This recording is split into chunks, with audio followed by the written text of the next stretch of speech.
Hello friends, मैं मनीष चौबे और आप सभी का स्वागत करता हूं चौबे क्लासेस में। आज हम लोग परसेंटेज का पार्ट 4 करेंगे। परसेंटेज पे 3 वीडियो पहले भी आ रखी हैं। जिन लोगों ने उस वीडियो को नहीं देखा है प्लीज़ उनको देख लीजिए।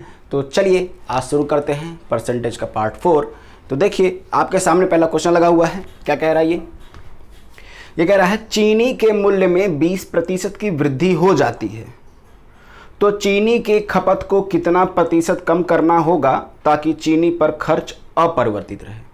ठीक, तो देखिए कैसे करते हैं। पहले बात परसेंटेज देखिए क्या लिखा हुआ है, 20%। ठीक, अब तक आपको 20% का फ्रैक्शन वैल्यू तो पता चल चुका होगा जो कि होता है 1/5। इसका मतलब है 5 का 20% कितना होता है, 1। ठीक है, तो चलिए इस परसेंटेज से हम सॉल्व करते हैं। चीनी का जो मूल्य है, पहले वैल्यू मान लेते हैं, पहले कितना था 5 रुपए। पहले कितना मान लेते हैं 5 रुपए, और अब क्या हो गया, वृद्धि हो गया है।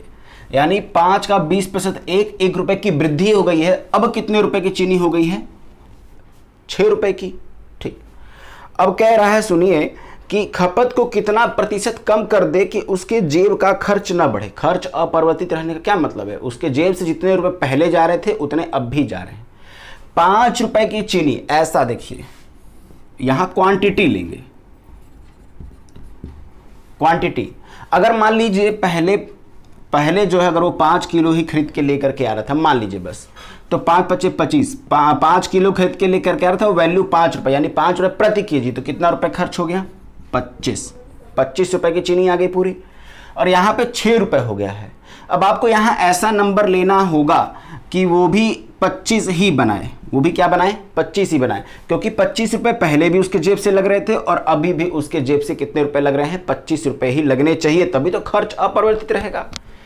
तो यहां मैंने बस 5 माना है, जो कि 5 होगा नहीं। अब देखिए क्या करेंगे, ऐसे केस में क्या करते हैं, ऐसे केस में क्या करते हैं, तो ऐसे केस में सिर्फ ऊपर वाले का रेसिप्रोकल लिख देते हैं, यानी कि 6 को इधर ला दीजिए और 5 को इधर लेके चले जाइए। ठीक, यानी कि जब 5 रुपए प्रति केजी था तो वो 6 किलो खरीद के लेकर के आता था। ठीक, तभी देखिए 5 × 6 = 30 रुपए का सामान लेकर के आता था, 30 रुपए की चीनी लेकर के आता था। और जब उसका दाम बढ़ गया, 6 रुपए हो गया, तब वो अपनी क्वांटिटी कम कर लेगा, यानी अब केवल 5 किलो ही लेकर के। देखिए 5 × 6 = 30, अभी भी उसके जेब से 30 रुपए ही जा रहे हैं। मैं बस समझाने के लिए कह रहा हूं, सुनिए।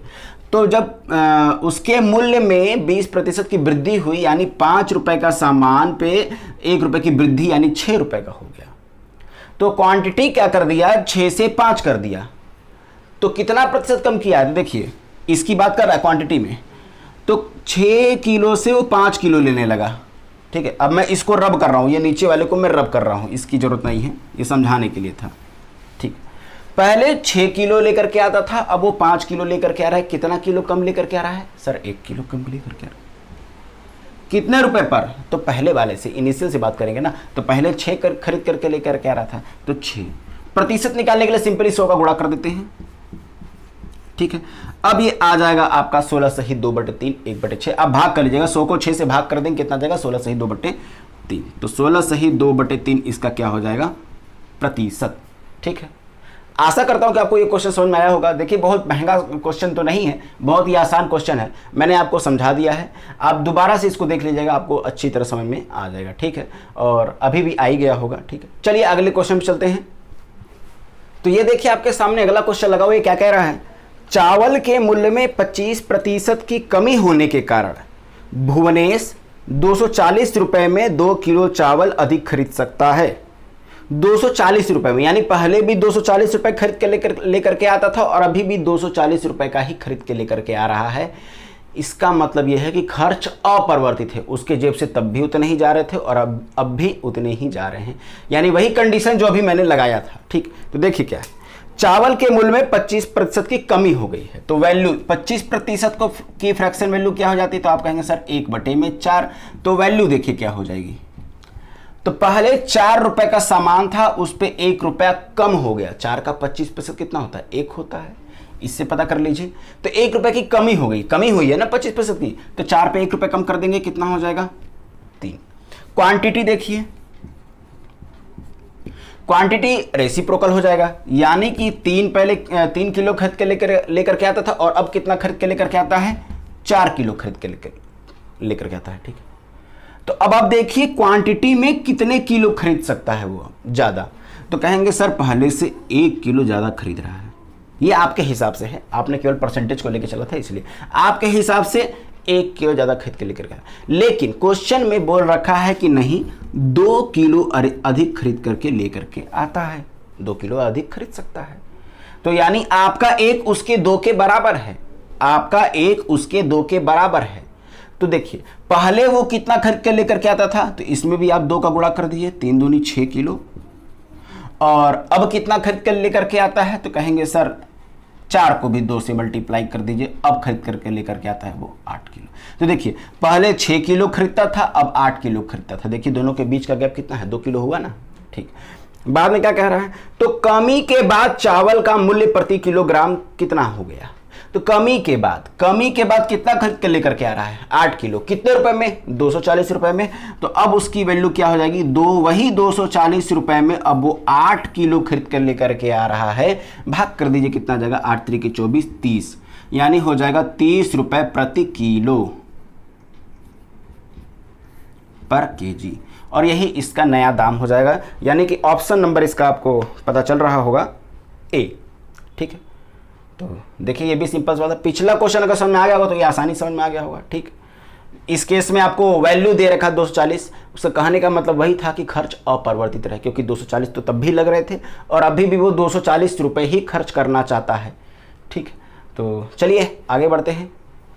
तो देखिए आपके सामने एक दूसरा क्वेश्चन लगा हुआ है, क्या कह रहा है, 2 संख्याएं 2:3 के अनुपात में। सबसे पहले अनुपात लिख लेते हैं, 2:3 के अनुपात। फिर क्या बोल दिया, यदि छोटी संख्या के 20% में, तो छोटी संख्या कौन है, ऑब्वियसली 2 ही होगा, छोटी संख्या। इसका 20% निकालना थोड़ा कठिन बात है। तो एक काम करते हैं, अनुपात 2:3 है ना, तो इसको हम देखिए, इसको हम 300 लिख देते हैं, इसको हम 200 लिख देते हैं। क्या कोई अंतर आएगा, कोई अंतर नहीं आएगा सर, अनुपात तो अभी भी 2:3 है। देखिए 0 0 कट जाएगा, 2:3 अभी भी है। ठीक, अब देखिए, अब छोटी संख्या के 20%, तो 200 का 20% कितना हो जाएगा, 20% कितना हो जाएगा, 40। ठीक, में 20 जोड़ा जाता है। अब देखिए इसमें आप 20 नहीं जोड़ सकते, अब 40 में आप 20 नहीं जोड़ सकते, क्यों, 20 वो प्रॉपर नंबर दे दिया है, लेकिन ये जो 40 आपका आया है वो आपके 200 मानने के हिसाब से आया है, यानी ये भी जो आया है वो भी माना गया हुआ आया है, यानी 20 आप इसमें जोड़ेंगे नहीं। तो सुनिए क्या करते हैं इसमें, अब छोटी संख्या 20 जोड़ा जाता है तो प्राप्त संख्या बड़ी संख्या के 10% से, बड़ी संख्या क्या है 300, इसका 10% कितना हो जाएगा 30। ठीक है, से 25 अधिक है, तो 25 और 20 प्रॉपर नंबर हैं। ठीक, तो अब देखिए इसको कैसे करते हैं, इसमें 40 और 30 का अंतर निकाल लीजिए, कितना आ गया है, तो कहेंगे सर 10, 40 में 30 घटाएंगे कितना आएगा 10। और उसी तरह दोनों संख्याओं में अंतर कितना है, जो एक्चुअल नंबर है, 20 और 25 का अंतर कितना है 5, 25 में 20 जाएगा तो 5 ही ना बचेगा, यानी कितना आ गया है 5, यानी आपका 10 उसके 5 के बराबर, यानी आपका 1 उसके 1/2 के बराबर है कि नहीं है, आपका 1 उसके 2 के, आपका 10 उसके 5 के बराबर है, तो आपका 1 उसके 1/2 यानी आधे के बराबर है। अब आपसे क्या पूछे, तो छोटी संख्या ज्ञात करें, छोटी संख्या क्या थी आपकी 200 ना, तो 200 का भी अब आप क्या कर देंगे आधा, जब आपका 1 उसके आधे के बराबर है तो आपका 200 भी तो आधा हो जाएगा, 200 का आधा कर दीजिए 1/2, कितना आ जाएगा ये 100, यानी ऑप्शन नंबर ए हो जाएगा ये करेक्ट। ठीक है, 2:3 दे रखा था, अब मैं इसको 2000 भी मान सकता हूं, 20,000 भी मान सकता हूं, और इसको 30,000 मानना पड़ेगा, इसको 2000 मानूंगा तो इसको 3000 मानना पड़ेगा। समझ में आ रही है बातें, इसको 20 मानेंगे तो इसको 30 मानना पड़ेगा। समझ पा रही बात आपको, बस अनुपात 2:3 का ही होना चाहिए। ठीक, अब बोला था कि छोटी संख्या का 20% में 20 जोड़ा जाता है, 20 तो एक्चुअल नंबर दे दिया ना, वो जो ओरिजिनल संख्या रहती अगर उसका 20% निकालते तब जोड़ देते भले, लेकिन हमको ओरिजिनल संख्या तो थोड़ी पता थी, हम तो 200 पे निकाले हैं, 200 ओरिजिनल हो भी सकता है नहीं भी हो सकता, हालांकि नहीं है आपको पता चल गया है।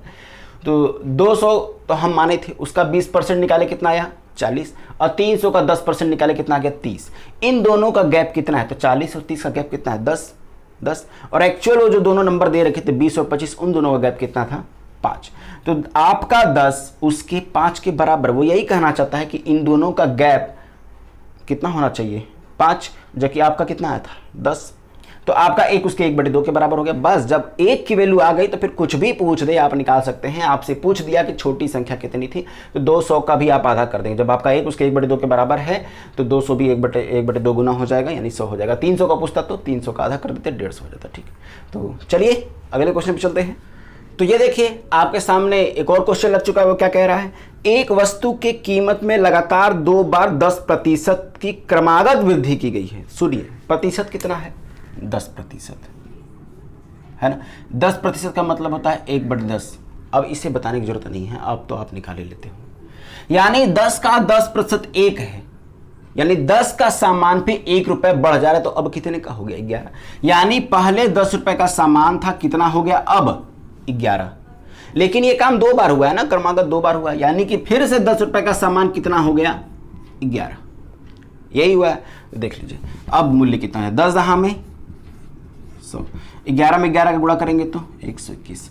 यानी कि पहले सामान 100 का देता था, अब वो दे कितने का रहा है? 121। 2 बार 10% बढ़ाने के बाद एक ही सामान पे 2 बार 10% बढ़ाया है। यानी अगर वो सामान 100 का रहा था, 100 का था, तो अब वो कितने का मिलने लगा है? 121 रुपए का मिलने लगा है। ठीक है, क्या बोल रहा है? पुनः वस्तु की आरंभिक कीमत, यानी अब वो 121 रुपए का बेच रहा है, लेकिन अब वो चाहता है कि 100 रुपए में ही बेचे, 100 रुपए में ही बेचे। तो प्राप्त करने के लिए बढ़ी हुई कीमत में कितने प्रतिशत की कमी करनी होगी? चलिए तो ये बताइए, 121 का सामान है, 100 रुपए में बेचना चाहता है, तो कितने रुपए कम में बेचना चाहता है? तो कहेंगे सर आप 21 रुपए कम में बेचना चाहता है।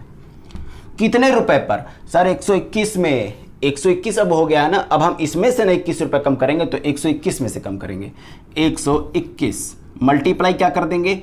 तो 100 कर देंगे। ठीक है, अब आप इसे काटापीटी कर लेंगे तो ये आ जाएगा आपका लगभग 17.36, 17.36% आ जाएगा। काटापीटी कर लीजिएगा। ठीक है, तो चलिए अगले क्वेश्चन पे चलते हैं। तो ये देखिए आपके सामने क्वेश्चन लगाओ, ये क्या कह रहा है आपसे? कपड़े का मूल्य 25% कम हो जाता है तो कपड़े की बिक्री 20% बढ़ जाती है। एक दुकानदार वाले ने क्या किया कि अपने सामान को जो दाम है वो घटा लिया। अब जाहिर सी बात है, सामान का दाम कम होगा तो उसकी बिक्री ज़्यादा हो जाएगी। तो देखिए 25% कम कर देता है। वैल्यू क्या करता है? वो 25% कम कर देता है। 25% बराबर क्या होता है? 1/4, यानी 4 रुपए का सामान अब वो 3 रुपए में देगा। ठीक, फिर अब जो उसकी बिक्री है, जो उसका सेलिंग है, सेलिंग बढ़ जाती है।